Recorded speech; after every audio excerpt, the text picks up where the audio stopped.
Seorang manajer arogan bernama Arga menuangkan kopi panas ke lantai, lalu menyuruh karyawan baru bernama Bimo membersihkannya dengan tangan kosong. "Cepat, sampah," bentaknya sambil tertawa. Semua karyawan menunduk ketakutan. Bimo berlutut, mengusap lantai tanpa sepatah kata dan manajer arogan tersenyum dengan sinis. Dia tidak sadar jika orang yang dihina dan direndahkannya adalah yang akan menghancurkannya nanti. Siapa sebenarnya Bimo yang memiliki kuasa tersebut? Sebelum mulai ceritanya, coba tuliskan asal daerah kalian dari mana saat menonton video ini. Dan jangan lupa untuk like dan subscribe, agar channel ini semakin berkembang dan membagikan kisah-kisah menarik lainnya. Sekarang mari kita mulai ceritanya.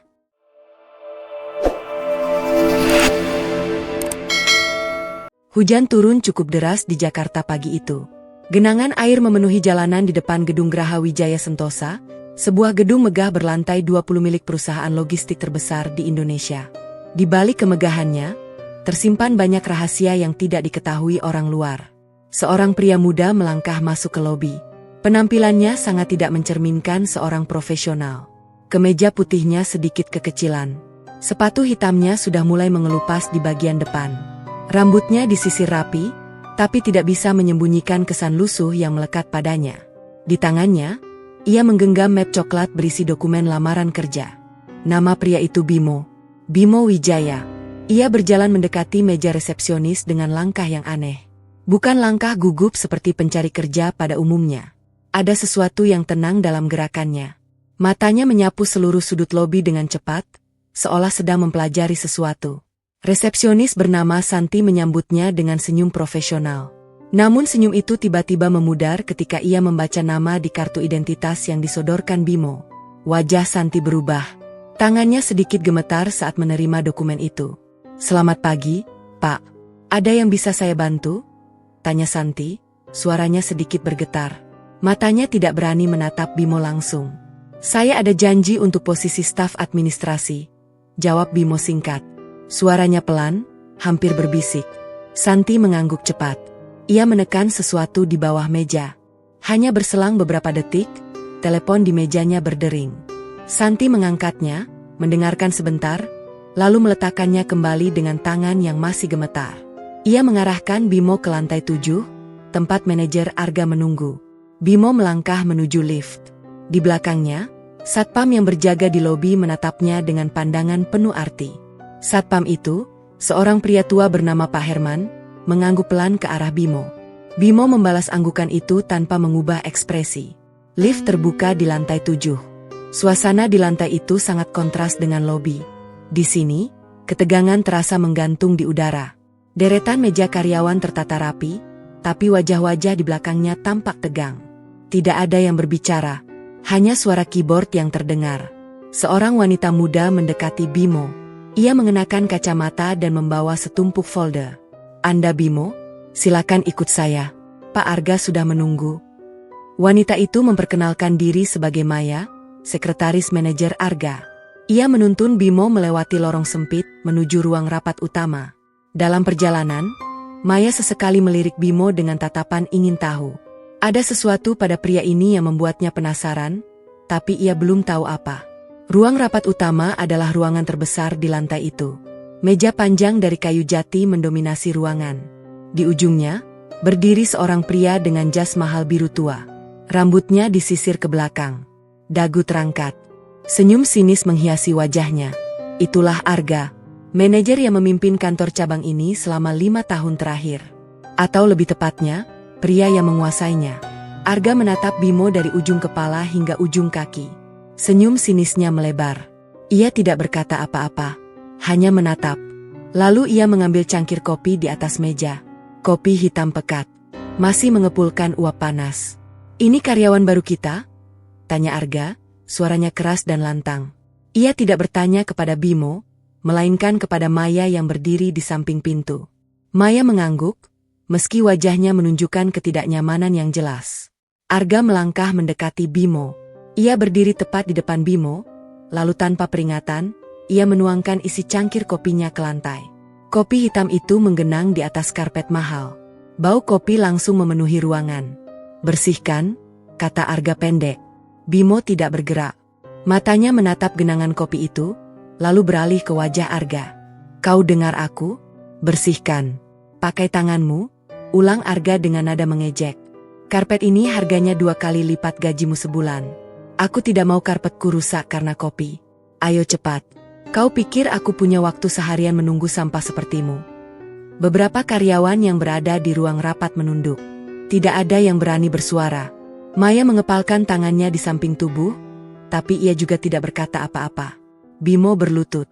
Ia menatap genangan kopi itu, lalu perlahan ia mulai membersihkannya dengan tangan kosong. Cairan hitam pekat itu membasahi telapak tangannya. Bimo membersihkannya dengan gerakan tenang, tanpa ekspresi, seolah ini adalah pekerjaan paling biasa di dunia. Arga tertawa. Tawanya bergema di seluruh ruangan, menusuk telinga setiap orang yang mendengarnya. Lihat ini, karyawan baru kita. Rajin sekali. Cocok jadi tukang bersih-bersih. Maya, pastikan dia mendapat tugas tambahan membersihkan toilet setelah ini. Maya membuka mulut, ingin menyanggah, tapi Arga sudah berbalik dan melenggang keluar ruangan. Sebelum menghilang di balik pintu, Arga menoleh dan berkata, "Selamat bergabung, sampah. Jangan lupa, kamu bekerja untukku sekarang. Aku bisa melakukan apa saja padamu." Pintu tertutup. Hening. Bimo masih berlutut di lantai, tangannya berlumuran kopi. Maya bergegas mendekatinya, membawa tisu. "Maafkan aku," bisiknya dengan suara bergetar. "Aku tidak bisa berbuat apa-apa. Dia akan memecatku juga kalau aku melawan." Bimo menoleh. Untuk pertama kalinya, sebuah senyum tipis muncul di sudut bibirnya. "Tidak apa-apa, aku mengerti." Maya tertegun.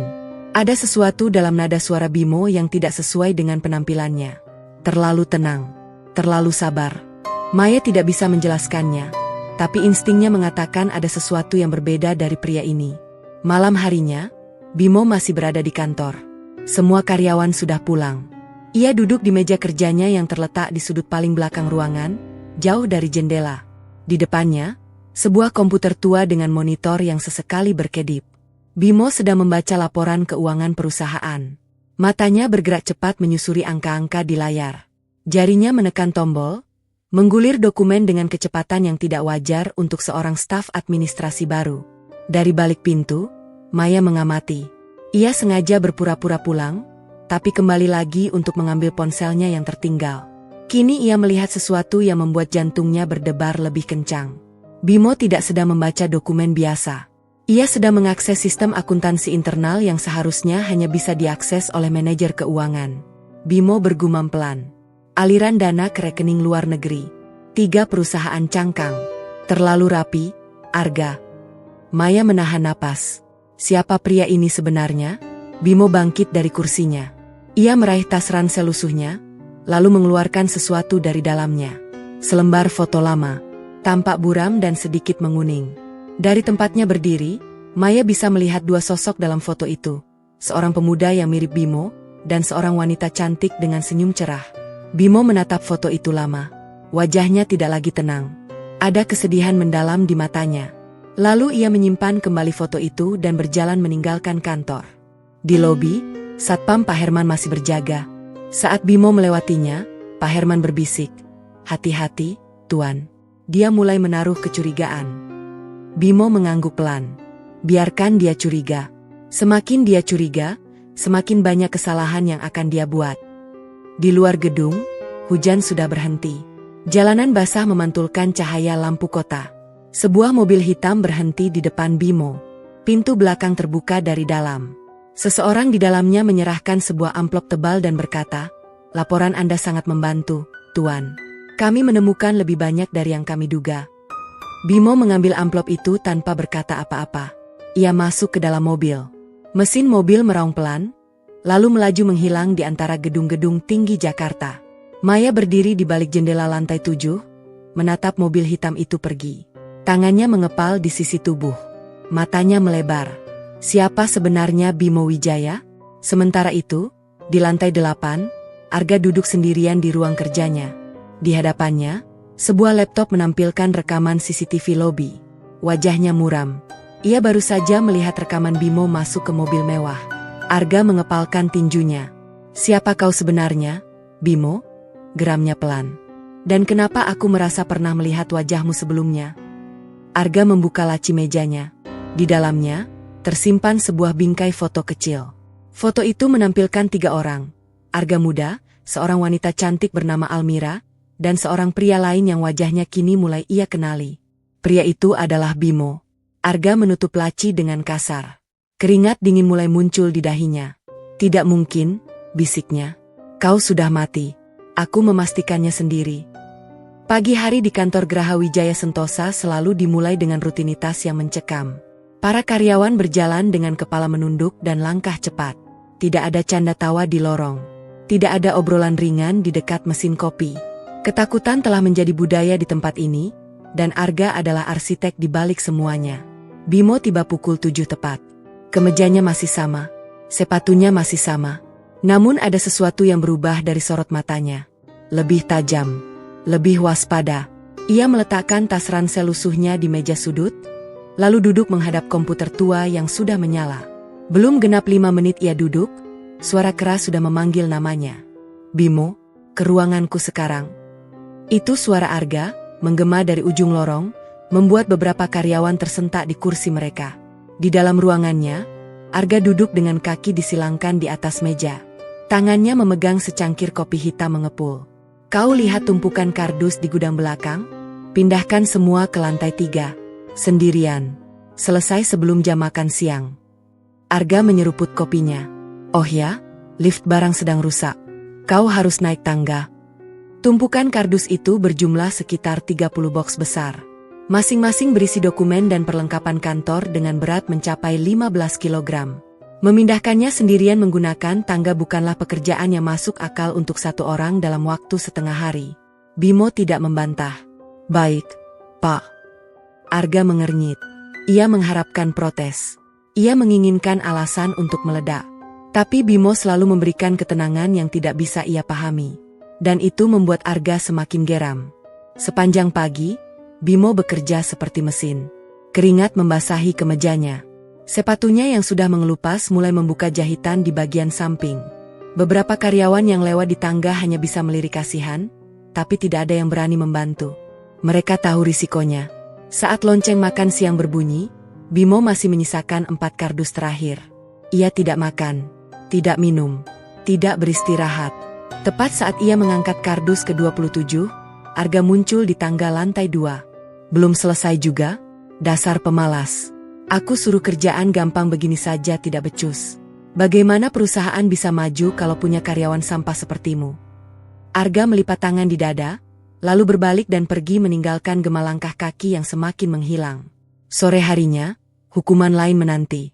Sebuah perusahaan pengiriman regional mengirimkan perwakilan untuk membahas perpanjangan kontrak. Arga menerima mereka di ruang rapat utama. Bimo diperintahkan menyajikan minuman. Ia masuk dengan nampan berisi 5 cangkir kopi. Langkahnya hati-hati. Namun saat ia meletakkan cangkir pertama, Arga tiba-tiba berseru keras. Itu kopinya tumpah sedikit. Lihat tatakan cangkirnya basah. Semua mata beralih ke nampan Bimo. Memang ada setetes cairan di tatakan, bukan tumpahan besar, hanya tetesan kecil yang nyaris tidak terlihat. Dasar bodoh, tidak bisa kerja. Kau pikir klien kita sudi dilayani oleh orang sepertimu? Keluar sekarang. Arga berdiri dan merebut nampan dari tangan Bimo. Bimo menunduk dan melangkah keluar dengan punggung tegak, tapi kepala sedikit merendah. Maya menatapnya dengan ekspresi prihatin. Klien-klien itu tampak tidak nyaman, namun tidak ada yang berani menegur Arga. Malam tiba. Jam menunjukkan pukul 8. Kantor sudah sepi. Bimo masih di mejanya, menyelesaikan laporan yang seharusnya dikerjakan oleh staf administrasi senior. Arga sengaja membebankan tugas-tugas di luar porsinya. Data penjualan, rekapitulasi pengiriman, bahkan surat-surat keluar masuk perusahaan. Semua ditumpahkan ke meja Bimo. Namun Bimo justru memanfaatkan ini. Dengan akses ke berbagai dokumen, ia bisa mempelajari pola keuangan kantor cabang secara mendetail. Ia menemukan banyak kejanggalan. Pengeluaran yang tidak tercatat dengan benar. Faktur fiktif. Transfer ke vendor yang tidak pernah terdaftar secara resmi. Semua mengarah ke satu nama, Arga. Maya masih berada di kantor. Ia pura-pura lembur, tapi sebenarnya mengamati Bimo dari kejauhan. Sejak kejadian semalam, rasa ingin tahunya berubah menjadi sesuatu yang lebih kuat. Ia harus tahu siapa pria ini sebenarnya. Saat Bimo beranjak ke ruang arsip, Maya mengikutinya diam-diam. Ia bersembunyi di balik rak besar, mengintip melalui celah antara tumpukan folder. Bimo membuka lemari arsip baja, menarik beberapa map tebal, dan membacanya di bawah lampu temaram. Aliran dana ke rekening luar negeri. 3 perusahaan cangkang. Semuanya terdaftar atas nama yang sama. Tapi kenapa rekeningnya berbeda? Ini bukan satu orang. Ada jaringan, gumam Bimo pelan. Maya menahan napas. Kata-kata itu tidak mungkin diucapkan oleh seorang staf administrasi biasa. Staf administrasi bahkan tidak tahu cara membaca laporan audit. Tapi Bimo membacanya seolah ini adalah bacaan sehari-hari. Tiba-tiba Bimo berbalik. Maya membeku. Kau bisa keluar, Maya. Aku tahu kau di sana. Jantung Maya hampir berhenti. Ia melangkah keluar dari balik rak dengan tangan gemetar. Aku tidak bermaksud mengintip. Bimo menutup map di tangannya. Aku tahu. Tapi Maya, ini berbahaya. Apa yang aku lakukan bukan untuk orang biasa. Siapa kamu? Tanya Maya langsung. Suaranya bergetar, tapi kali ini ia tidak mau mundur. Sejak hari pertama, aku tahu kamu berbeda. Satpam memperlakukanmu dengan aneh. Kamu membaca laporan keuangan seperti seorang ahli. Dan tadi malam, aku melihatmu masuk ke mobil mewah. Bimo diam beberapa saat. Ia menghela napas panjang. Aku tidak bisa memberitahu semuanya sekarang. Tapi satu hal yang harus kau tahu, Arga bukan hanya manajer yang kejam. Dia adalah penjahat. Dia sudah mencuri miliaran rupiah dari perusahaan ini. Mata Maya membelalak. Apa maksudmu? Maya, sudah berapa banyak karyawan yang dipecat Arga tanpa alasan jelas dalam 2 tahun terakhir? Maya berpikir. Setidaknya 12 orang. Dan berapa dari mereka yang tahu terlalu banyak tentang keuangan perusahaan? Pertanyaan itu menghantam Maya seperti petir. Ia teringat Rudy, mantan staf akuntansi yang tiba-tiba dipecat karena dituduh mencuri. Ia teringat Linda, bendahara yang tiba-tiba mengundurkan diri setelah diancam. Semuanya punya kesamaan, mereka adalah orang-orang jujur yang menemukan kejanggalan.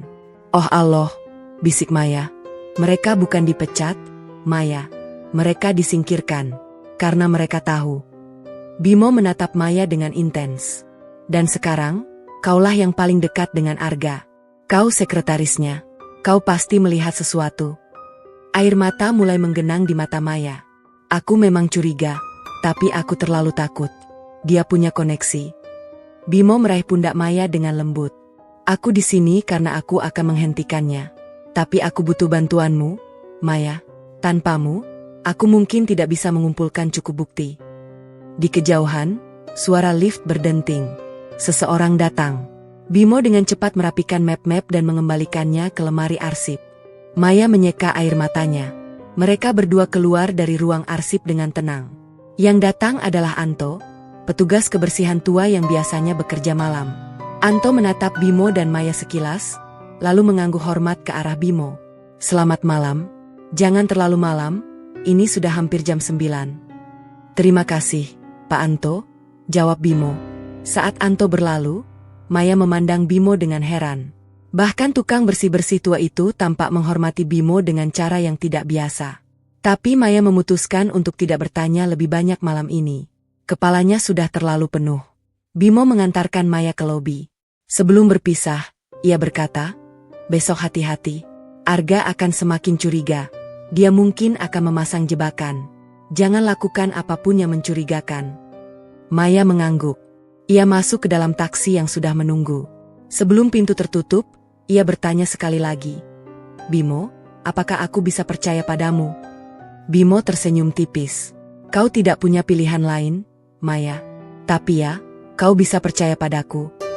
Taksi melaju. Maya menatap jendela belakang, melihat sosok Bimo yang semakin mengecil. Hujan rintik-rintik mulai turun. Di dalam taksi, Maya membuka ponselnya dan mengetik sesuatu di mesin pencarian, Bimo Wijaya. Hasil pencarian menunjukkan banyak nama, tapi tidak ada satupun yang cocok dengan pria yang baru saja mengantarkannya. Seolah pria itu tidak pernah ada, atau justru keberadaannya sengaja dihapus dari internet. Sementara itu, Bimo berjalan menyusuri trotoar basah. Ia mengeluarkan ponsel khususnya. Satu pesan masuk dari nomor tidak tersimpan. Arga mulai menyelidiki latar belakangmu. Dia akan tahu dalam 2 hari. Bimo membalas singkat. Dia tidak akan menemukan apapun. Siapkan tim. Rapat besok malam. Ia memasukkan kembali ponselnya. Matanya menatap langit Jakarta yang gelap tanpa bintang. Almira, bisiknya pelan. Aku selangkah lebih dekat. Angin malam membawa pergi namanya, tapi kenangan tentang wanita itu tidak akan pernah pergi dari hati Bimo. Tidak akan pernah. Maya tidak bisa tidur sepanjang malam. Kata-kata Bimo terus terngiang di kepalanya, berputar seperti rekaman yang tidak bisa dimatikan. Arga bukan hanya manajer yang kejam. Arga adalah penjahat. Kalimat itu menghantam kesadarannya berulang kali. Ia duduk di tepi tempat tidur. Jam dinding menunjukkan pukul 2 pagi.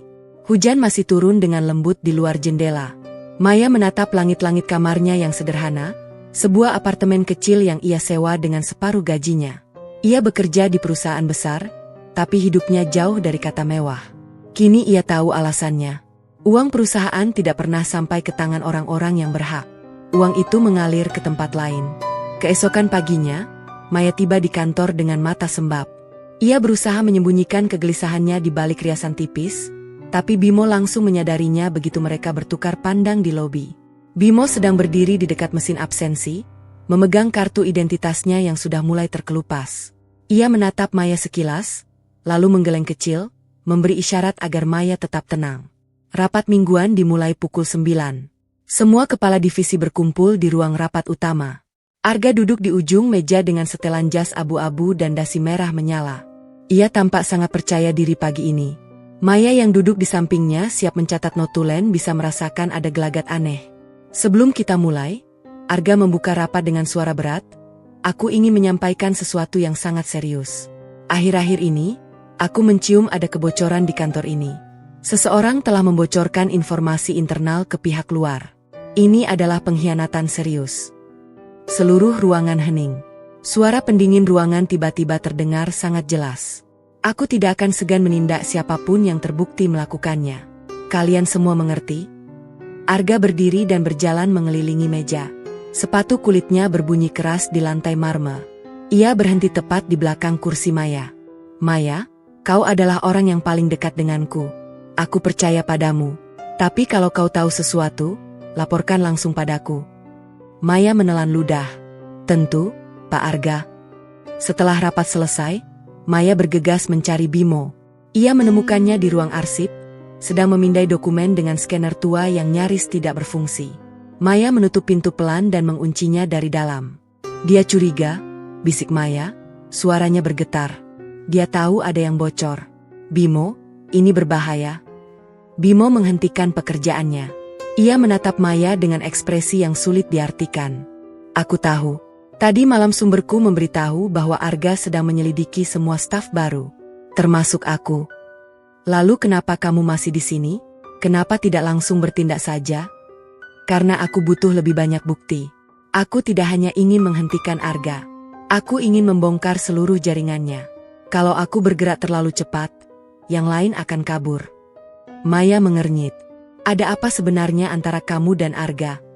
Bimo terdiam. Ia menatap jendela kecil di ruang arsip yang menampilkan pemandangan gedung-gedung di seberang. 8 tahun lalu, aku punya seorang istri. Namanya Almira. Mata Maya membelalak. Almira adalah tunangan Arga sebelum aku menikahinya. Arga tidak pernah menerima itu. Dia menganggapku merebut Almira darinya. Tapi aku mencintai Almira, dan dia mencintaiku. Kami menikah diam-diam. Bimo berhenti sejenak. Tangannya mengepal. Setahun kemudian, Almira meninggal. Kecelakaan mobil. Polisi menyimpulkan remnya blong. Maya menutup mulutnya dengan kedua tangan. Aku menyelidiki sendiri. Butuh waktu bertahun-tahun, tapi aku menemukan bahwa seseorang telah merusak rem mobil itu dengan sengaja. Dan tebak siapa orang terakhir yang terlihat di dekat mobil Almira sebelum kecelakaan. Arga, bisik Maya. Bimo mengangguk pelan. Tapi bukti itu tidak cukup kuat untuk menjeratnya di pengadilan. Arga punya koneksi. Dia bisa membeli siapa saja. Jadi aku memutuskan untuk menjatuhkannya dengan cara lain. Aku membangun perusahaan ini dari nol. Aku merekrut tim. Aku menanamkan orang-orangku di setiap cabang. Dan ketika aku tahu Arga menjadi manajer di sini, aku tahu inilah saatnya. Maya merosot duduk. Jadi kamu pemilik perusahaan ini? Ya, aku Bimo Wijaya, pemilik tunggal Graha Wijaya Sentosa. Nama perusahaan ini diambil dari namanya. Wijaya adalah nama gadisnya. Air mata Maya mengalir. Kenapa kamu mempercayaiku dengan rahasia ini? Karena namamu ada di daftar target berikutnya. Bimo mengeluarkan flash disk dan mencolokkannya ke komputer. Di layar muncul spreadsheet dengan daftar nama karyawan. Di sebelah setiap nama ada keterangan, dipecat, mengundurkan diri, kecelakaan kerja. Di baris terakhir, ada nama Maya dengan keterangan, target berikutnya. Terlalu banyak tahu. Maya tersentak mundur. Apa maksudnya ini? Arga tahu kau mulai bertanya-tanya. Dia tidak akan membiarkanmu terus seperti ini. Rencananya, dalam 2 minggu, kau akan dijebak atas kasus penggelapan dana. Dia sudah menyiapkan bukti-bukti palsu. Maya tidak bisa berkata apa-apa. Seluruh tubuhnya gemetar. Aku akan melindungimu. Tapi aku butuh bantuanmu. Dalam 3 hari, Arga akan bertemu dengan klien besar. Kontrak senilai 15 miliar rupiah. Itu adalah skema penipuan terbesarnya. Dia akan mengalihkan dana klien ke rekening pribadinya. Kalau kita bisa mendapatkan bukti transaksi itu, dia tidak akan bisa mengelak lagi. Bagaimana caranya? Bimo mengeluarkan perangkat kecil seukuran kuku jari. Alat penyalin data nirkabel. Begitu didekatkan ke laptop Arga dalam radius 1 meter, alat ini akan menyalin semua data otomatis. Kau hanya perlu meletakkannya di bawah nampan minuman saat rapat berlangsung. Maya menatap alat itu dengan kagum sekaligus takut. Aku akan melakukannya. Malam harinya, Maya kembali ke apartemennya dengan perasaan campur aduk. Saat ia membuka laptop untuk memeriksa email, sebuah pesan muncul di layar. Bukan email. Sebuah jendela pop-up hitam dengan tulisan merah, "Jangan ikut campur. Ini peringatan terakhir." Maya menjerit dan mundur hingga punggungnya menabrak dinding.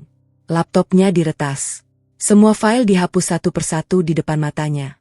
Tombol power tidak berfungsi. Ia mencabut kabel daya, tapi laptop tetap menyala. Kemudian foto dirinya yang diambil dari luar apartemen muncul di layar.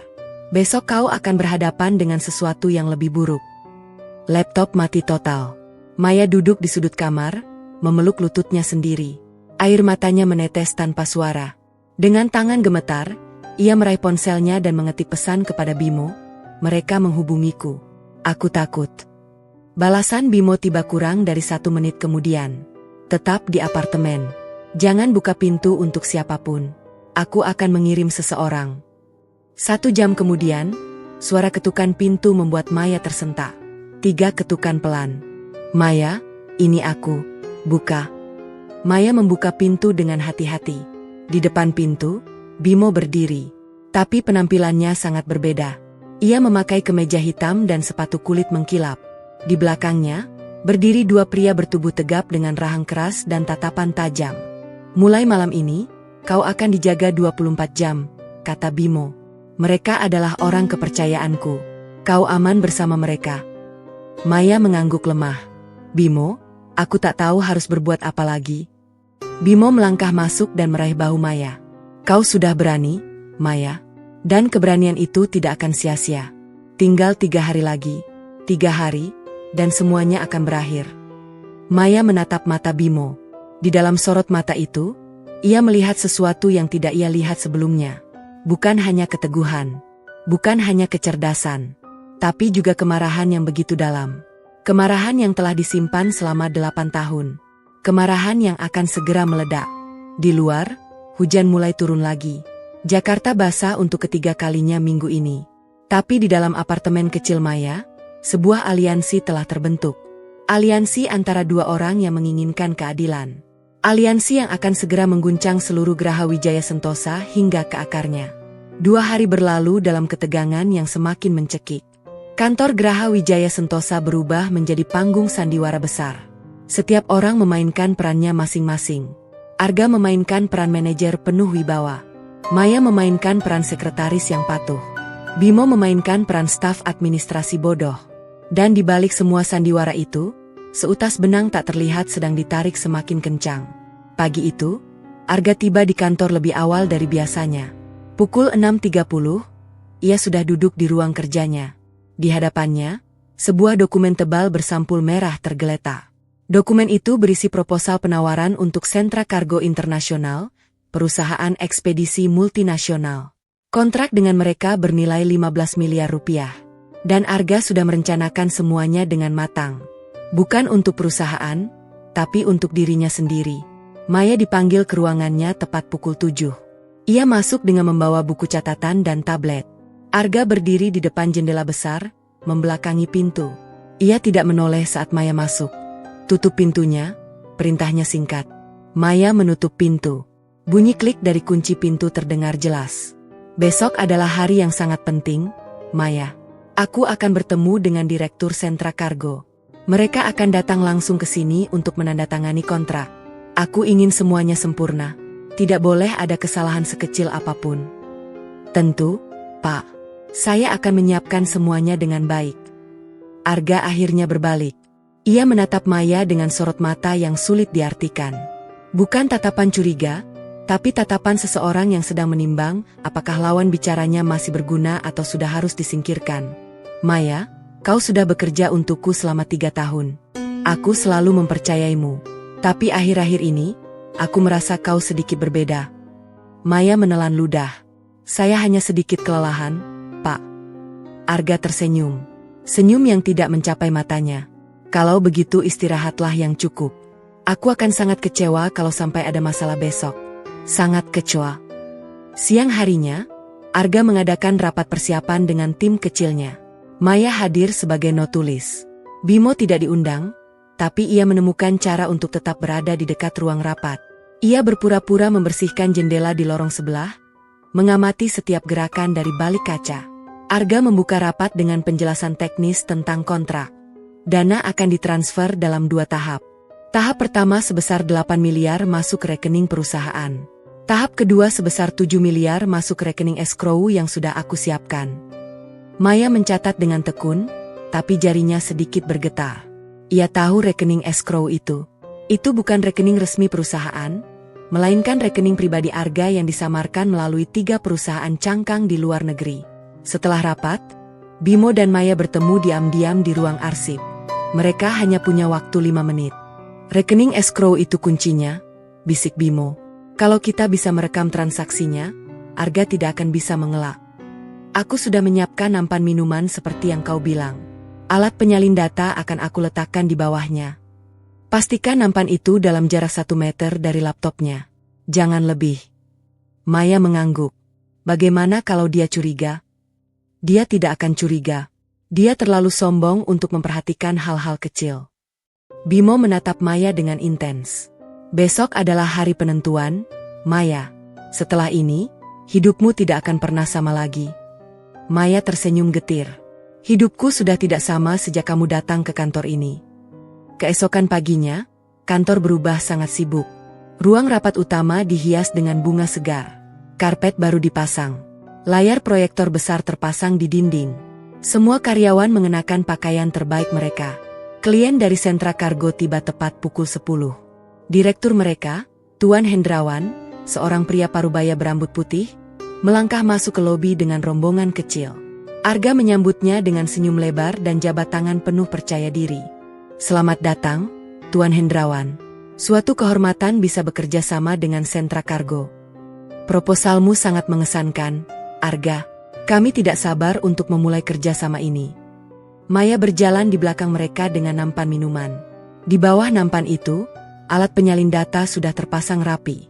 Jantungnya berdetak sangat kencang. Setiap langkah terasa seperti selamanya. Rapat dimulai. Arga memaparkan proposalnya dengan penuh percaya diri. Angka-angkanya detail. Grafik-grafiknya mengesankan. Tuan Hendrawan dan timnya tampak sangat puas. Tepuk tangan kecil terdengar beberapa kali. Saat tiba waktunya membahas teknis pembayaran, Arga membuka laptopnya. Layar besar menampilkan skema pembayaran. Arga menjelaskan tentang rekening escrow dengan fasih, menyebutkannya sebagai standar industri yang menjamin keamanan kedua belah pihak. Maya meletakkan nampannya di meja, tepat dalam jarak 1 meter dari laptop Arga. Alat kecil itu menyala dengan lampu biru yang sangat redup. Data sedang disalin. 1 menit, 2 menit, 3 menit. Lampu biru itu mati. Selesai. Kalau begitu, mari kita tanda tangani kontrak ini, kata Arga dengan senyum lebar. Penandatanganan berlangsung meriah. Tepuk tangan bergema. Foto-foto diambil. Arga dan Tuan Hendrawan saling berjabat tangan di depan kamera. Ini adalah momen kemenangan bagi Arga. Setelah klien pergi, Arga mengumpulkan seluruh staf di lobi. Kerja bagus semuanya. Malam ini kita rayakan di Hotel Grand Diamond. Semuanya wajib hadir. Kecuali, ia menoleh ke arah Bimo yang berdiri di sudut. Kamu tidak diundang. Sampah tidak pantas masuk hotel. Malam harinya, Bimo kembali ke apartemen rahasianya. Tim kecilnya sudah menunggu. Dika, analis forensik, menatap layar dengan serius. Semua data sudah masuk. Ini bukti transaksi yang kita butuhkan. Dari rekening perusahaan ke rekening escrow, lalu ke 3 perusahaan cangkang, dan akhirnya ke rekening pribadi Arga di Kepulauan Kaiman. Dan ini yang lebih mengejutkan. Anto menyela, menunjuk layar. Kami menemukan bukti transfer yang jauh lebih tua. Transaksi dari 8 tahun lalu. Lihat keterangannya. Bimo membaca keterangan itu. Matanya membelalak. Di layar tertulis, pembayaran jasa khusus, pengerusakan kendaraan, target, Almira Wijaya. Tangannya mengepal begitu keras hingga buku-buku jarinya memutih. 8 tahun ia mencari bukti ini. Dan sekarang bukti itu ada di hadapannya. Aku sudah cukup lama menunggu, bisik Bimo. Suaranya bergetar menahan amarah. Besok, semuanya akan berakhir. Di luar, hujan kembali turun dengan deras. Jakarta seolah ikut menangis untuk semua yang akan terjadi keesokan harinya. Badai sudah tiba di Cakrawala, dan di tengah badai itu, Bimo Wijaya bersiap menuntaskan misinya. Misi yang telah menunggu selama 8 tahun. Misi untuk Almira. Pagi hari setelah penandatanganan kontrak, suasana kantor masih dipenuhi sisa euforia. Foto-foto Arga bersama Tuan Hendrawan sudah dipajang di papan pengumuman lobi. Arga sendiri datang agak siang, sekitar pukul 10, dengan wajah yang masih berseri-seri penuh kemenangan. Bimo sudah berada di mejanya sejak pukul 7. Ia menghabiskan pagi itu dengan mengerjakan laporan-laporan kecil. Tapi pikirannya tidak ada di sana. Pikirannya ada di apartemen rahasia, di mana semua bukti kejahatan Arga kini tersimpan. Tinggal 1 langkah lagi dan semuanya akan berakhir. Sekitar pukul 11, Arga memanggil Bimo melalui intercom. Bimo, ke ruanganku sekarang. Di dalam ruangan, Arga duduk dengan kaki menyilang di atas meja. Bimo, aku punya tugas khusus untukmu hari ini. Kau tahu gudang nomor 7 di belakang gedung? Iya, Pak. Gudang itu sudah lama tidak terpakai. Penuh debu, penuh tikus. Aku ingin kau membersihkannya. Semua barang di dalamnya harus kau keluarkan, kau bersihkan gudangnya sampai mengkilap, lalu susun kembali dengan rapi. Sendirian. Jangan beritahu siapapun. Bimo mengangguk. Baik, Pak. Gudang nomor 7 terletak di bagian paling belakang kompleks perkantoran. Bangunannya terpisah dari gedung utama, tersembunyi di balik deretan pohon mangga rindang.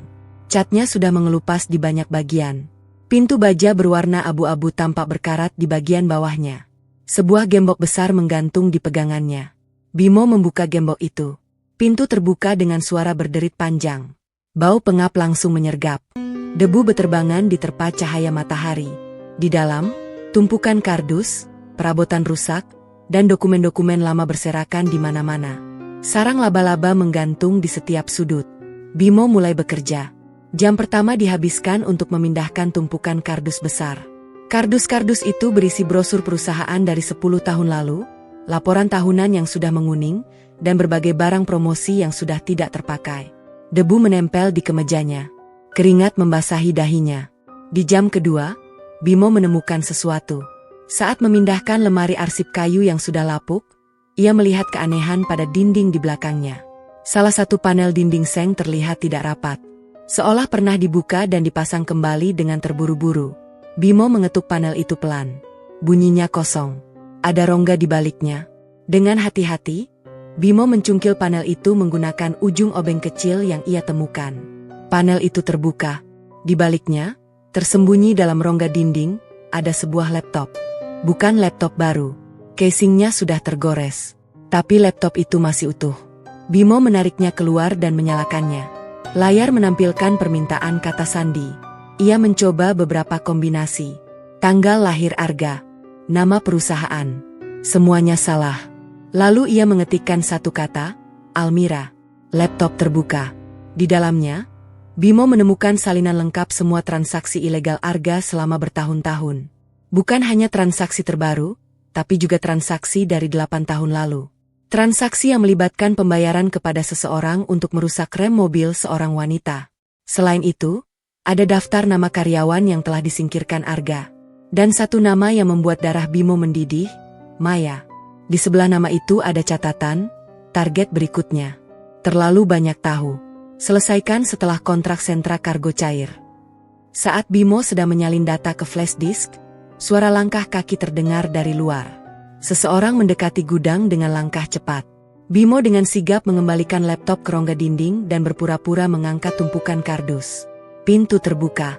Itu Maya. Wajah Maya pucat. Matanya sembab. Bimo, Arga baru saja memecat 3 orang. Dito, Rini, dan Pak Budi. 3 orang dari divisi keuangan. Mereka dipecat begitu saja tanpa pesangon. Bimo meletakkan kardusnya. Maya, dengarkan aku. Tapi Maya terus menangis. Kamu bilang kamu akan menghentikannya. Kapan, Bimo? Sampai berapa banyak lagi korban yang harus berjatuhan? Maya. Suara Bimo tegas. Aku sudah mengumpulkan semua bukti.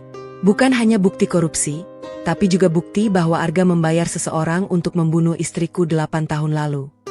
Mata Maya membelalak. Dan aku menemukan sesuatu di gudang ini. Arga menyembunyikan laptop berisi semua kejahatannya. Termasuk daftar orang yang akan ia singkirkan. Namamu ada di daftar itu. Maya mundur selangkah. Tubuhnya gemetar hebat. Apa? Arga berencana menjebakmu setelah uang dari sentra kargo cair. Dia akan memfitnahmu sebagai pelaku penggelapan dana. Semua bukti palsu sudah disiapkan. Maya merosot duduk di atas tumpukan kardus.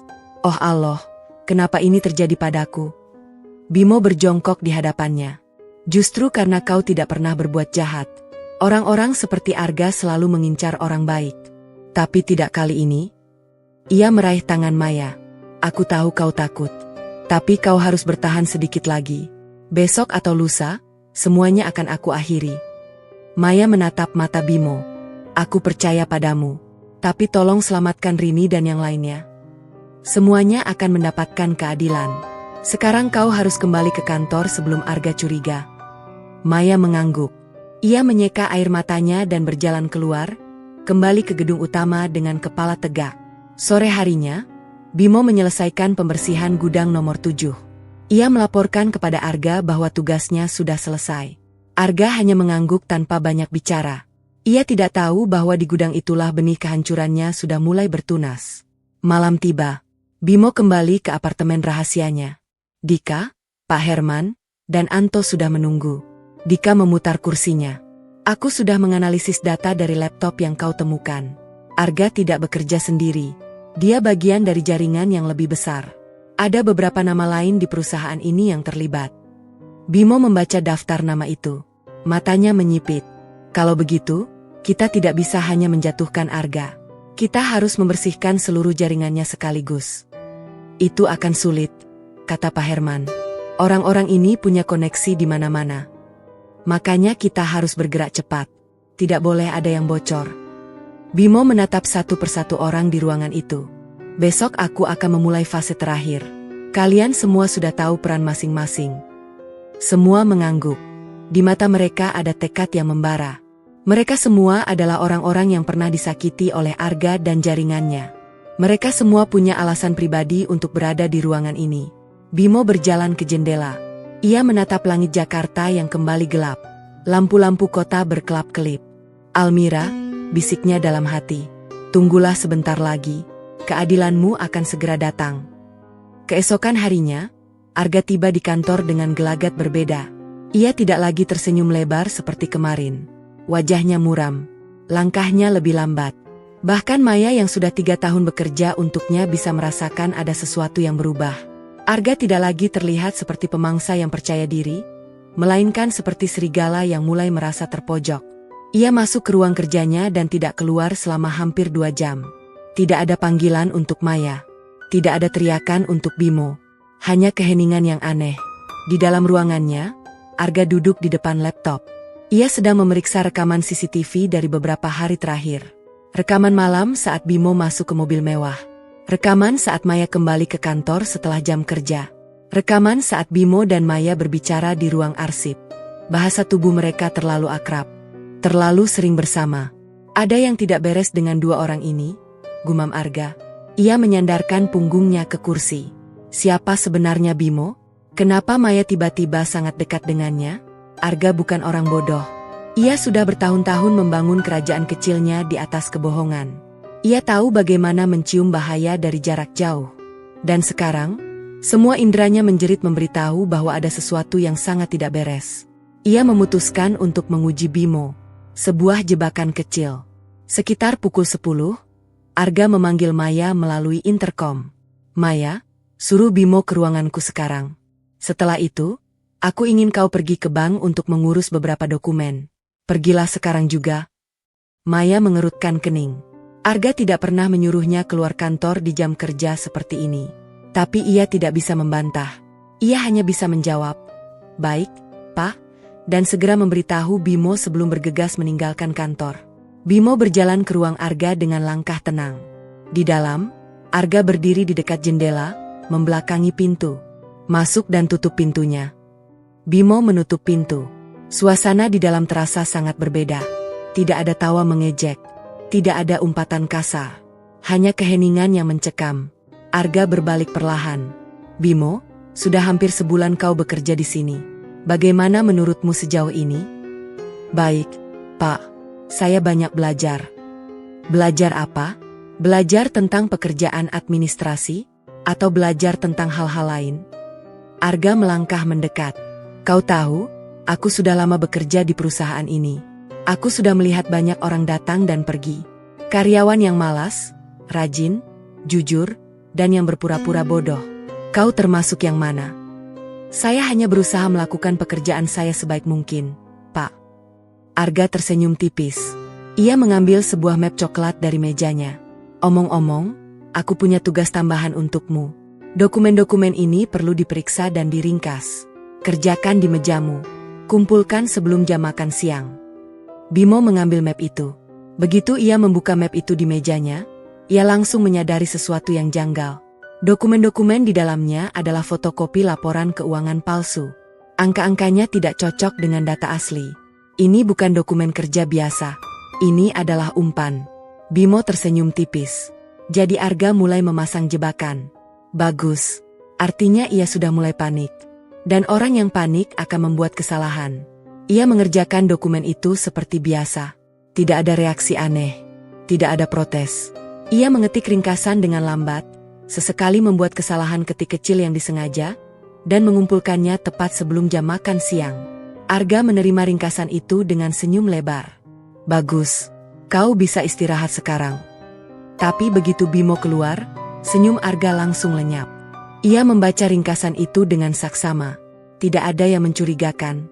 Bimo tidak mencoba mengoreksi angka-angka palsu itu. Tapi Arga tetap tidak puas. Ia butuh ujian yang lebih besar. Sore harinya, Arga mengumumkan bahwa ia akan mengadakan pertemuan penting dengan beberapa koleganya. Semua staf diminta pulang lebih awal. Kecuali Bimo. Kau akan bertugas menyajikan minuman. Jam 6 sore. Kantor sudah kosong. Arga dan dua pria berjas gelap berkumpul di ruang rapat. Bimo berdiri di sudut dengan nampan minuman. Mereka mulai berbicara dengan suara keras tentang rencana pengalihan dana besar. Mereka menyebutkan nama pejabat yang bisa disuap. Mereka menyebutkan jumlah uang yang akan masuk ke rekening pribadi.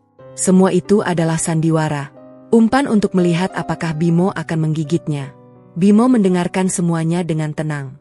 Ia menuangkan kopi, menyajikan air mineral, membersihkan meja. Tidak ada perubahan di wajahnya. Tapi di dalam, ia tersenyum. Nama-nama yang disebutkan tadi adalah nama-nama yang ada di daftar jaringan Arga. Setelah dua pria itu pergi, Arga memanggil Bimo ke ruangannya. Kerja bagus malam ini, kau boleh pulang. Tapi besok, aku punya tugas spesial lagi untukmu. Kau akan membersihkan gudang nomor 7 lagi. Datanglah pagi-pagi, jangan terlambat. Arga menyerahkan kunci gudang itu. Keesokan paginya, Bimo tiba di kantor saat langit masih gelap. Ia membuka pintu gudang nomor 7. Di dalam, sebuah tumpukan kardus besar yang sebelumnya tidak ada kini terletak di tengah ruangan. Di atasnya, secari kertas bertuliskan, "Untuk Bimo." Bimo mendekat dan membuka kardus itu. Isinya kosong. Tiba-tiba suara langkah kaki terdengar dari luar. Langkah berat dan cepat. Beberapa orang. Pintu gudang tiba-tiba tertutup. Suara logam berdenting keras dari luar. Bimo berlari ke pintu dan mendorongnya. Tidak bisa. Pintu itu terkunci. Bimo. Suara Arga terdengar dari balik pintu. Aku tahu kau bukan orang biasa. Aku tidak tahu siapa kau sebenarnya, dan aku tidak peduli. Tapi kau sudah terlalu banyak ikut campur. Kau lihat gudang ini? Besok pagi, gedung ini akan direnovasi. Tukang-tukang akan datang dengan alat berat. Mereka akan menghancurkan semua yang ada di dalam gudang ini. Termasuk kau. Tawa Arga menggema di luar. Lalu suara langkah kaki yang semakin menjauh. Setelah itu, keheningan. Bimo melihat sekeliling. Jendela kecil di bagian atas dinding terlalu tinggi untuk dijangkau. Pintu baja terlalu tebal untuk didobrak. Tidak ada jalan keluar lain. Ia duduk di atas tumpukan kardus. Ia tidak panik. Sebaliknya, ia justru tersenyum. Arga pikir ia sudah menang. Tapi Arga tidak tahu bahwa Bimo sudah menduga jebakan ini sejak awal. Bimo mengeluarkan ponsel rahasianya. Tidak ada sinyal di dalam gudang ini. Tapi ia tidak memerlukan sinyal. Yang ia perlukan hanyalah tombol kecil di sisi ponsel itu. Tombol darurat yang akan mengirimkan sinyal satelit kepada timnya. Ia menekan tombol itu. Lampu merah kecil menyala. Sinyal terkirim. Di tempat lain, Dika menerima notifikasi di komputernya. Sinyal darurat dari Bimo. Dia terkunci di gudang nomor 7. Pak Herman sudah berdiri. Aku akan ke sana sekarang. Tidak, potong Dika. Kita tunggu instruksinya. Bimo sudah merencanakan kemungkinan ini. Sementara itu, Maya yang sedang dalam perjalanan kembali ke kantor menerima pesan dari nomor tidak dikenal. Jangan kembali ke kantor. Langsung ke tempat aman. Hari ini adalah hari penentuan. Tapi Maya tidak bisa begitu saja pergi. Ia mencoba menelepon Bimo. Tidak ada jawaban. Ia mencoba lagi. Tetap tidak ada jawaban.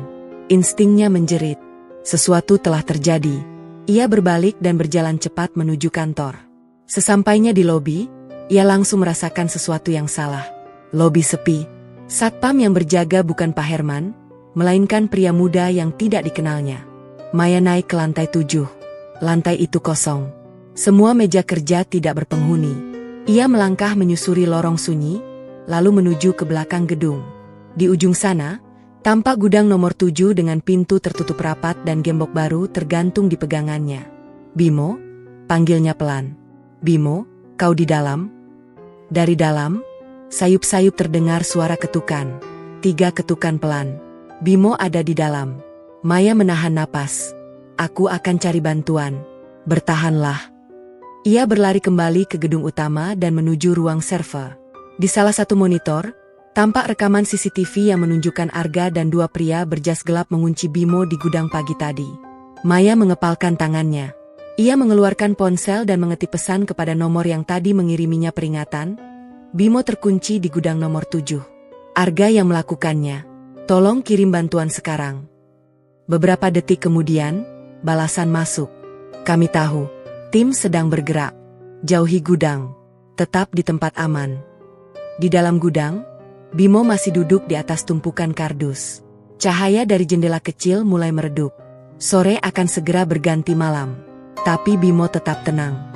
Ia mengeluarkan pagar satelit kuno dari sakunya, alat yang tidak memerlukan sinyal seluler. Ia menekan tombol di pagar itu. Sinyal kedua terkirim. Di apartemen rahasia, Dika menatap layar dengan mata melebar. Sinyal kedua dari Bimo. Ini kode untuk fase terakhir. Pak Herman bangkit. Aku akan ke kantor sekarang. Anto menyusul berdiri. Aku akan hubungi kontak kita di kepolisian. Dika mulai mengetik cepat. Aku akan mengirimkan semua bukti ke email direksi pusat dan pihak berwajib. Dalam 1 jam, semuanya akan tersebar. Di gudang, Bimo menunggu. Ia tahu timnya sedang bergerak. Ia tahu Maya aman. Ia tahu semua bukti sudah siap. Yang ia perlukan sekarang hanyalah menunggu saat yang tepat tiba. Di luar, suara mesin mobil terdengar. Bukan satu, tapi beberapa. Bimo menajamkan telinganya. Suara pintu mobil dibuka dan ditutup. Langkah-langkah kaki yang banyak. Timnya sudah tiba. Beberapa menit kemudian, suara kunci berdenting di gembok pintu gudang. Pintu baja berderit saat didorong dari luar. Cahaya matahari sore yang jingga menerobos masuk. Berdiri di depan pintu adalah Pak Herman dengan wajah lega. Di belakangnya, Anto dan beberapa pria lain. "Maaf kami terlambat, Tuan." Bimo berdiri. Ia merapikan kemeja lusuhnya yang kotor dan berdebu. Lalu ia melangkah keluar dari gudang itu, meninggalkan kegelapan di belakangnya. "Kalian tidak terlambat," jawab Bimo. "Kalian tepat waktu. Sekarang, mari kita selesaikan ini." Malam mulai merayap di langit Jakarta ketika Bimo keluar dari gudang nomor 7.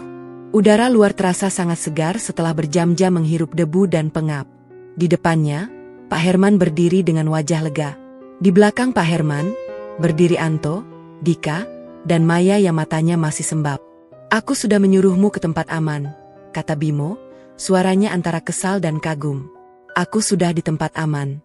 Di sini. Bersama kalian," jawab Maya dengan nada yang tidak bisa dibantah. Pak Herman terbatuk pelan. "Maaf, Tuan," dia bersikeras ikut. Sebelum Bimo menjawab, Dika melangkah maju dengan laptop di tangannya. Wajahnya tegang. "Maaf mengganggu, tapi kita punya masalah baru."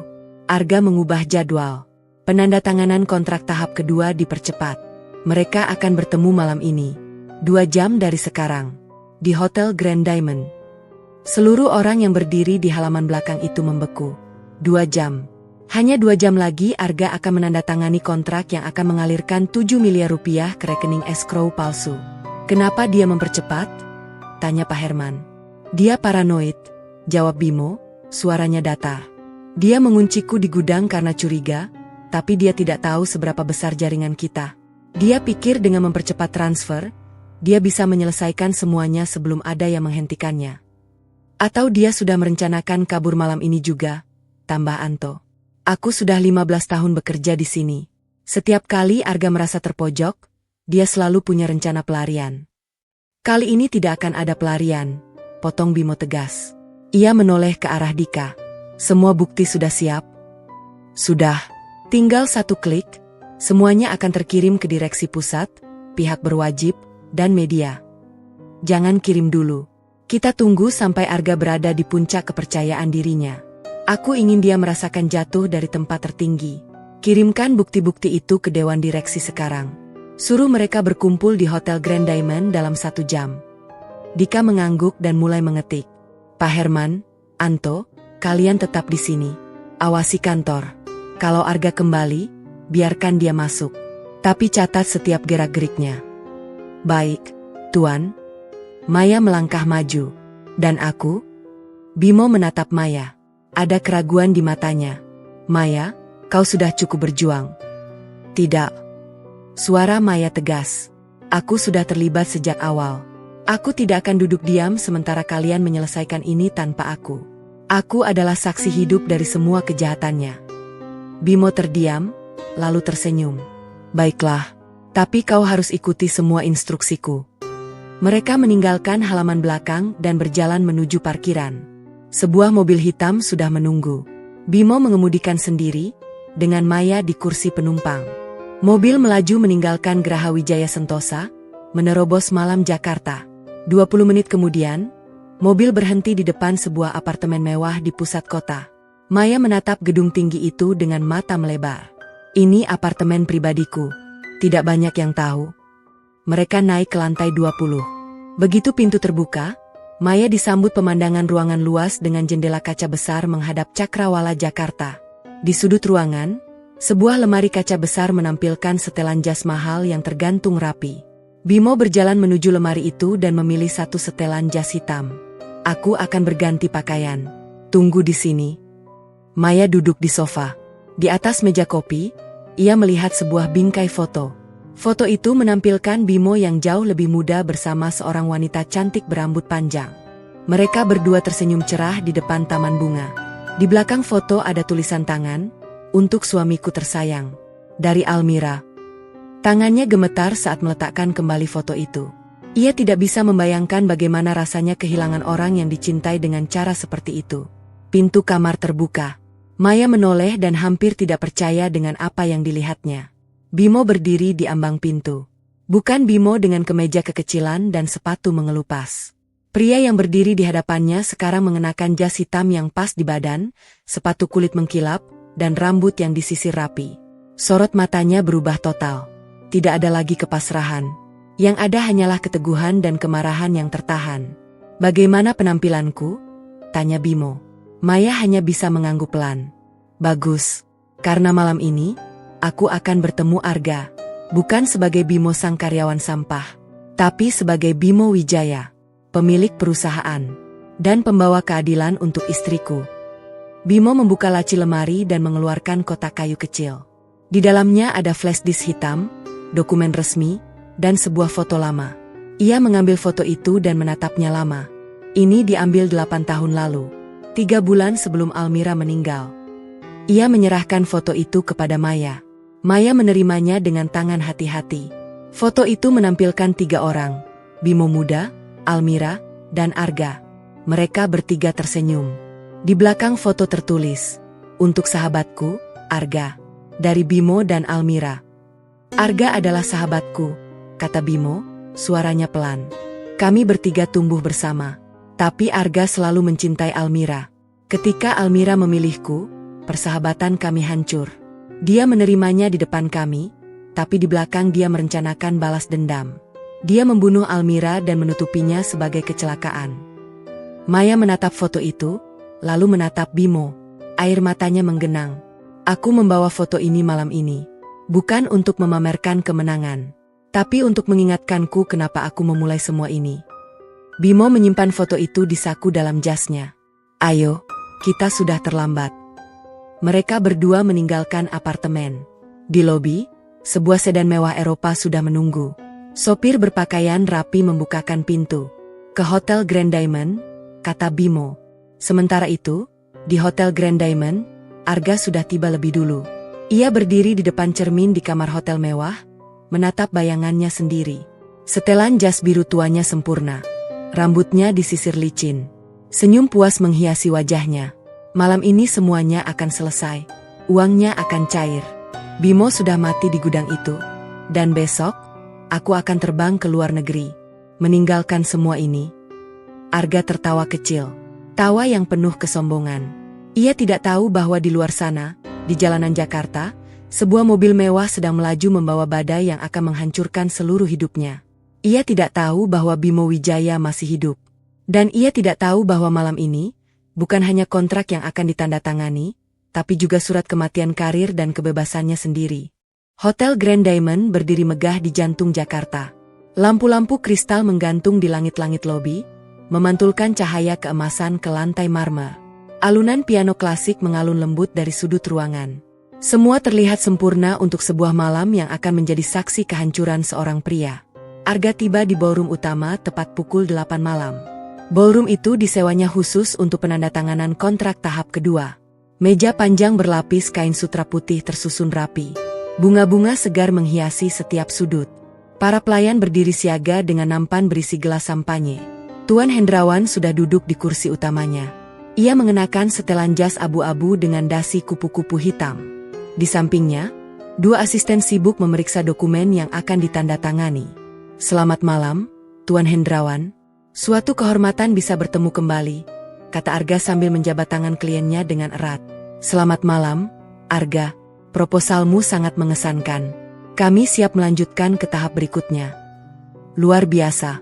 Saya jamin kerjasama ini akan menjadi awal dari sesuatu yang besar." Arga duduk dan memberi isyarat kepada pelayan untuk menuangkan sampanye. Suasana hangat. Tawa kecil terdengar di sana-sini. Namun di tengah kehangatan itu, ponsel di saku Arga bergetar. Sebuah pesan dari nomor tidak dikenal. Bimo tidak ada di dalam gudang. Wajah Arga berubah seketika. Senyumnya lenyap. Ia membaca pesan itu sekali lagi. Bimo tidak ada di dalam gudang. "Maaf, Tuan Hendrawan. Saya harus ke kamar kecil sebentar." Ia berjalan cepat menuju toilet. Begitu pintu tertutup, Ia menelepon salah satu pria berjas gelap yang membantunya mengunci Bimo. Tidak ada jawaban. Ia mencoba nomor satunya. Sama, tidak ada jawaban. Keringat dingin muncul di dahinya.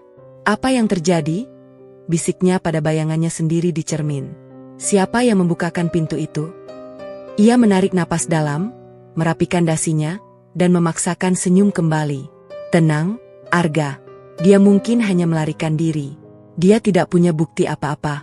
Dia hanya staf administrasi bodoh. Sementara itu, di lobi hotel, sebuah mobil mewah hitam berhenti tepat di depan pintu utama. Bimo Wijaya melangkah keluar.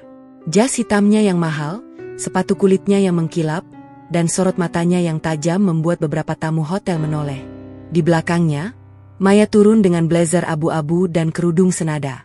Di belakang mereka, 3 mobil lain baru saja tiba. Dari dalamnya turun jajaran Direksi Pusat Graha Wijaya Sentosa. Pak Darmawan, pengacara perusahaan berambut perak, berjalan di depan. 3 direktur utama mengikuti di belakangnya, masing-masing membawa dokumen resmi. Pak Darmawan mendekati Bimo. Semua sudah siap, Tuan Wijaya. Polisi sudah menunggu di luar. Mereka akan masuk begitu kita memberi tanda. Apakah direksi yang terlibat dalam jaringan Arga sudah diidentifikasi? Sudah. 2 orang. Mereka sedang duduk di ballroom sekarang, tidak tahu bahwa malam ini adalah malam terakhir mereka. Bimo mengangguk. Mari kita mulai. Rombongan itu berjalan menuju ballroom. Langkah kaki mereka bergema di lantai marmer. Para tamu hotel yang melihat mereka lewat merasakan aura kekuasaan yang tidak bisa disembunyikan. Di depan pintu ballroom, 2 satpam hotel berdiri. Pak Darmawan menunjukkan kartu identitasnya. Kami jajaran Direksi Graha Wijaya Sentosa. Kami punya urusan penting di dalam. Satpam itu ragu sejenak, lalu membukakan pintu. Pintu ballroom terbuka lebar. Suasana di dalam yang tadinya hangat dan riuh tiba-tiba berubah hening. Semua mata menoleh. Tuan Hendrawan mengernyit. Para direktur cabang saling berpandangan. Dan Arga, yang sedang mengangkat gelas sampanyenya, membeku di tempatnya. Ia melihat Bimo Wijaya berjalan masuk dengan jas hitam dan wajah yang tidak lagi tunduk. Di belakang Bimo, ia melihat Pak Darmawan, 3 direktur pusat, dan Maya yang menatapnya dengan sorot mata penuh kemenangan. Tidak mungkin, bisik Arga. Bimo melangkah ke tengah ruangan. Ia berhenti tepat di depan meja penandatanganan. Selamat malam, Tuan Hendrawan. Maaf mengganggu acara ini. Saya Bimo Wijaya, pemilik tunggal Graha Wijaya Sentosa. Tuan Hendrawan bangkit, wajahnya penuh kebingungan. Pemilik? Saya kira Arga adalah... Arga hanyalah seorang manajer cabang. Dan malam ini, Anda akan melihat sendiri siapa dia sebenarnya. Arga akhirnya menemukan suaranya. Ia tertawa keras, dibuat-buat, mencoba menutupi kepanikannya. Beraninya kau masuk ke sini, karyawan sampah, satpam. Seret keluar orang ini. Dia hanyalah staf administrasi rendahan yang menyamar. Pak Darmawan melangkah maju. Suaranya dingin dan tegas. Arga, jaga ucapanmu. Dia adalah Bimo Wijaya, pemilik tunggal perusahaan ini yang selama sebulan terakhir mengawasi busuknya kepemimpinanmu. Wajah Arga pucat pasi. Tangannya yang memegang gelas sampanye mulai gemetar. Bimo merogoh saku dalam jasnya dan mengeluarkan sebuah foto lama. Ia meletakkannya di atas meja, tepat di depan Arga. Halo, Arga. Lama tidak bertemu. Apakah kau masih ingat foto ini? Arga menatap foto itu. Matanya membelalak lebar. Foto 3 orang. Bimo, Almira, dan dirinya sendiri, diambil 8 tahun lalu. Kau seharusnya. Aku seharusnya apa? Mati? Seperti yang kau lakukan pada Almira. Nama itu menggema di seluruh ruangan. Tuan Hendrawan terkesiap. Aku tidak hanya di sini untuk menghukum korupsimu, Arga. Aku di sini karena kau membunuh istriku, Almira, tunanganmu sendiri, yang kau bunuh demi posisimu di perusahaan ini, 8 tahun lalu. Omong kosong, teriak Arga. Ia membanting gelas sampanyenya ke lantai. Kau tidak punya bukti apa-apa. Bimo memberi isyarat kepada Pak Darmawan. Proyektor besar di dinding ballroom menyala. Layar menampilkan dokumen transfer uang dari 8 tahun lalu, dari rekening Arga ke seseorang bernama Yudi Hermawan, dengan keterangan, pembayaran jasa khusus, pengerusakan kendaraan, target, Almira Wijaya. Arga mundur selangkah. Itu palsu? Kalau itu palsu, mungkin kau bisa menjelaskan ini. Layar berganti menampilkan rekaman CCTV lama. Seorang pria merangkak di bawah mobil Almira pada malam sebelum kecelakaan. Pria itu adalah Yudi Hermawan. Di akhir rekaman, terlihat jelas Arga memberikan amplop tebal kepadanya. Seluruh ruangan hening. Dan ini baru permulaan, lanjut Bimo. Aku juga punya bukti lengkap tentang korupsi, pencucian uang, penipuan terhadap klien, dan pemecatan ilegal. Semuanya. Layar berganti lagi, menampilkan dokumen transaksi dari laptop di gudang nomor 7. Transfer dari rekening perusahaan ke rekening escrow palsu. Aliran dana ketiga perusahaan cangkang. Semuanya bermuara ke rekening pribadi Arga. Tuan Hendrawan bangkit. Wajahnya merah padam. Arga, jadi selama ini kau menipuku? Arga tidak bisa menjawab. Ia menatap sekeliling, mencari dukungan. Tapi dua direktur yang terlibat justru menunduk, menghindari tatapannya. Aku bisa menjelaskan. Arga bersuara, gemetar. Ini semua salah paham. Aku dijebak. Kau bahkan tidak pernah memiliki 1% pun saham perusahaan ini, kata Bimo. Semuanya milikku dari awal. Kau hanyalah manajer yang kuangkat karena aku kasihan padamu. Arga merosot duduk di kursinya. Keringat mengucur deras dari dahinya. Pak Darmawan melangkah maju dengan setumpuk dokumen resmi. Arga, kamu secara resmi kami pecat. Semua asetmu akan disita. Kamu akan menghadapi proses hukum atas tuduhan korupsi, pencucian uang, penipuan, dan pembunuhan berencana. Pintu ballroom terbuka lagi. Beberapa polisi masuk dengan langkah tegas. Seorang perwira berhenti tepat di depan Arga. Anda kami tangkap. Semua yang Anda katakan bisa digunakan sebagai bukti di pengadilan. Arga menoleh ke arah Bimo. Air mata mulai mengalir dari matanya. Bimo, kita dulu sahabat. Apa yang terjadi pada kita? Bimo menatap Arga lama. Kau yang menghancurkan semuanya, Arga. Bukan aku, bukan Almira. Kau memilih jalan ini. Sekarang hadapilah. Polisi memborgol tangan Arga dan menggiringnya keluar. Dua direktur yang terlibat juga ikut ditangkap. Mereka bertiga berjalan melewati para tamu yang menonton dengan mulut ternganga. Tuan Hendrawan mendekati Bimo. Tuan Wijaya, saya tidak tahu harus berkata apa. Kami hampir saja menandatangani kontrak dengan penjahat itu. Bimo menjabat tangannya. Saya mohon maaf atas nama perusahaan. Semua kerugian Anda akan kami ganti. Kalau Anda masih berminat, kami akan senang melanjutkan kerjasama ini dengan cara yang bersih. Tuan Hendrawan tersenyum. Setelah apa yang saya lihat malam ini, saya yakin perusahaan ini berada di tangan yang tepat. Setelah ballroom sepi, Bimo berdiri sendirian. Lampu kristal masih bersinar. Tapi suasana sudah berbeda. Ia merogoh sakunya dan mengeluarkan foto Almira.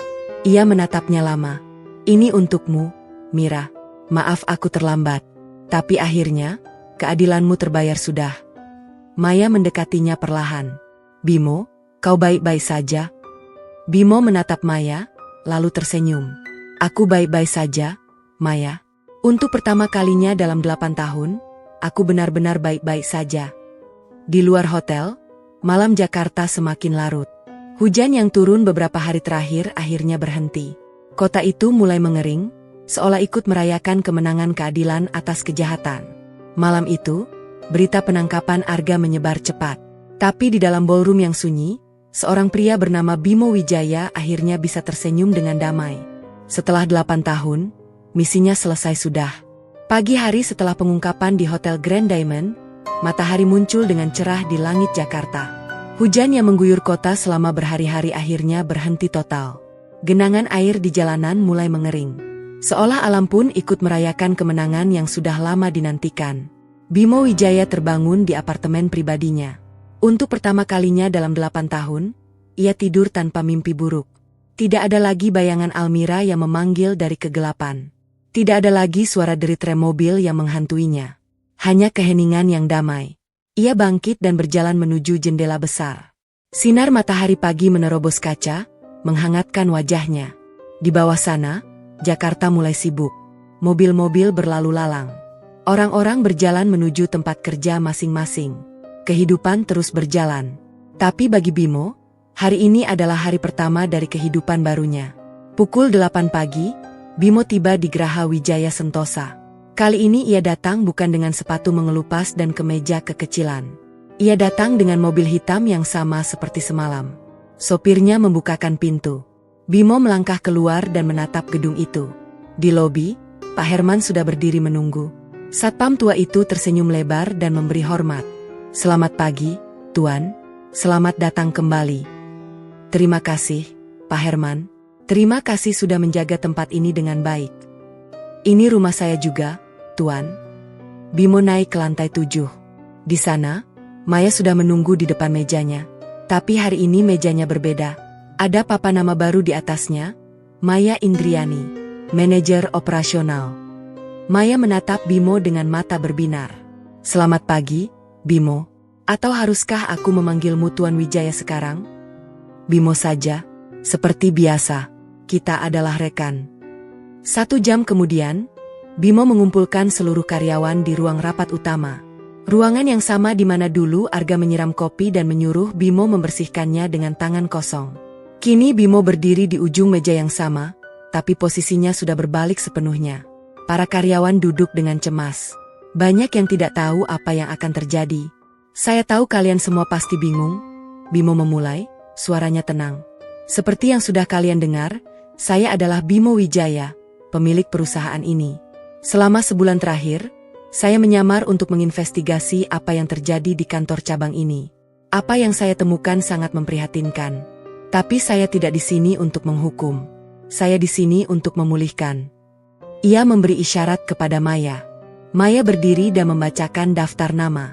"Dito, Rini, dan Pak Budi. Kalian bertiga akan dihubungi hari ini dan diminta kembali bekerja. Semua tuduhan palsu akan dihapus. Gaji kalian selama dipecat akan dibayarkan penuh." Para karyawan mulai berbisik-bisik. Beberapa tampak terharu. Semua karyawan yang mengalami pemotongan gaji sepihak akan menerima pengembalian penuh. Semua lembur yang tidak dibayar akan dihitung ulang dan dibayarkan minggu depan. Lanjut Maya. Bimo melangkah maju. "Saya juga ingin menyampaikan permintaan maaf. Atas nama perusahaan, saya minta maaf karena sudah membiarkan kalian menderita di bawah kepemimpinan Arga. Itu adalah kesalahan saya. Tapi hari ini, kita memulai lembaran baru. Maya Indriani akan menjadi manajer operasional yang baru.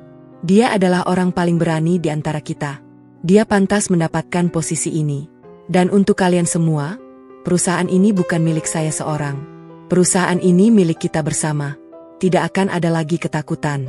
Tidak akan ada lagi penindasan." Tepuk tangan bergemuruh di seluruh ruangan. Beberapa karyawan bersorak. Untuk pertama kalinya dalam 5 tahun, suasana di Geraha Wijaya Sentosa dipenuhi kebahagiaan, bukan ketakutan. Setelah pertemuan selesai, Maya mendekati Bimo yang berdiri di depan jendela. "Kau berhasil, Bimo. Ini baru permulaan, Maya. Masih banyak yang harus kita perbaiki. Ada satu hal yang masih mengganggu pikiranku. Almira, apa yang akan kau lakukan sekarang?" Bimo menghela napas panjang. "Aku akan mengunjunginya. Sudah terlalu lama aku tidak ke makamnya."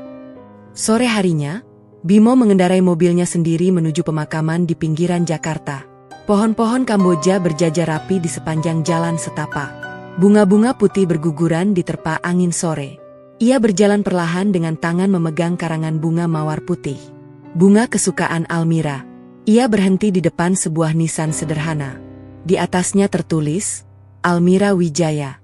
Istri tercinta, pergi terlalu cepat, tapi tidak akan pernah dilupakan." Bimo berlutut. Ia meletakkan karangan bunga dengan hati-hati. Lalu ia mengeluarkan foto lama yang ia tunjukkan kepada Arga, dan salinan surat pemecatan yang ditandatangani pagi tadi. "Ini untukmu, Mira," bisiknya. "Aku tahu aku terlambat. 8 tahun bukan waktu yang singkat. Tapi aku tidak pernah berhenti. Aku tidak pernah menyerah. Setiap hari aku memikirkanmu. Setiap malam aku berdoa kepada Allah agar diberikan kesempatan menegakkan keadilan untukmu. Dan akhirnya, Allah mendengar doaku." Angin berembus pelan. Daun-daun Kamboja berguguran. Arga sudah ditangkap. Dia akan diadili. Bukan hanya untuk korupsinya, tapi juga untuk apa yang dia lakukan padamu. Semua bukti sudah lengkap. Dia tidak akan bisa mengelak lagi. Keadilan sudah datang. Air mata akhirnya mengalir. Tapi bukan air mata kesedihan. Ini air mata kelegaan yang sudah ditahan selama 8 tahun. Aku juga ingin kau tahu, aku tidak sendiri. Ada Maya, Pak Herman, Anto, Dika. Mereka semua berjuang bersamaku. Dan sekarang, aku akan melanjutkan hidupku. Bukan untuk melupakanmu. Tidak akan pernah. Tapi untuk membangun perusahaan ini menjadi tempat yang lebih baik. Untuk melindungi orang-orang yang tidak bisa melindungi diri mereka sendiri. Bimo menyentuh nisan itu dengan lembut. Aku mencintaimu, Almira. Dulu, sekarang, dan selamanya. Sampai kita bertemu lagi, beristirahatlah dengan tenang. Misi kita sudah selesai. Ia berdiri dan berjalan kembali ke mobilnya. Langkahnya ringan. Pundaknya tidak lagi terbebani. Kembali di Geraha Wijaya Sentosa, sore mulai merayap. Maya sedang membereskan dokumen di ruang kerjanya yang baru. Banyak yang harus dibereskan, tapi ia tidak merasa terbebani. Sebaliknya, ia bersemangat. Pintu terbuka. Bimo masuk dengan senyum di wajahnya. Masih bekerja? Ini sudah hampir malam. Masih banyak yang harus dibereskan. Tapi aku tidak keberatan. Maya, aku ingin berterima kasih. Tanpamu, semua ini mungkin tidak akan berhasil. Maya menggeleng. Justru aku yang harus berterima kasih. Kau menyelamatkanku. Kau menyelamatkan semua orang di sini. Kita saling menyelamatkan. Bimo berdiri. Sekarang, ayo pulang. Besok masih ada hari baru yang menunggu. Mereka berdua melangkah keluar dari gedung. Di luar, langit sore berwarna jingga keemasan. Matahari mulai tenggelam di balik gedung pencakar langit. Jakarta tampak damai. Bimo menatap papan nama perusahaan yang terpampang di puncak gedung. Geraha Wijaya Sentosa. Nama ini akan selalu mengingatkanku padanya. Maya berdiri di sampingnya. Almira pasti bangga padamu. Bimo tersenyum. Aku harap begitu. Mereka berjalan menuju mobil masing-masing. Sebelum masuk, Maya menoleh. Sampai jumpa besok, Bimo. Sampai jumpa besok, Maya. Manajer operasional yang baru. Maya tertawa kecil dan masuk ke dalam mobilnya. Mobil itu melaju meninggalkan gedung, bergabung dengan arus lalu lintas sore. Bimo masih berdiri di depan gedung, menatap langit yang semakin gelap. Bintang-bintang mulai bermunculan. Terima kasih, Allah, bisiknya. Terima kasih sudah memberiku kekuatan. Ia masuk ke dalam mobilnya. Mesin menderu pelan. Mobil itu melaju meninggalkan Geraha Wijaya Sentosa. Meninggalkan gedung yang menyimpan begitu banyak kenangan. Meninggalkan masa lalu yang sudah selesai. Menuju masa depan yang penuh harapan. Di kejauhan, lampu-lampu kota berkelap-kelip. Kota ini telah menjadi saksi dari sebuah cerita. Cerita tentang kejahatan dan keadilan. Cerita tentang pengkhianatan dan kesetiaan. Cerita tentang cinta yang abadi. Dan malam ini, satu cerita telah berakhir. Tapi seperti kata Bimo sendiri, ini bukanlah akhir. Ini hanyalah permulaan. Masih banyak yang harus dilakukan. Masih banyak keadilan yang harus ditegakkan. Dan Bimo Wijaya akan terus berjalan. Dengan kepala tegak. Dengan hati yang bersih. Dengan kenangan tentang Almira yang akan selalu hidup di dalam dadanya.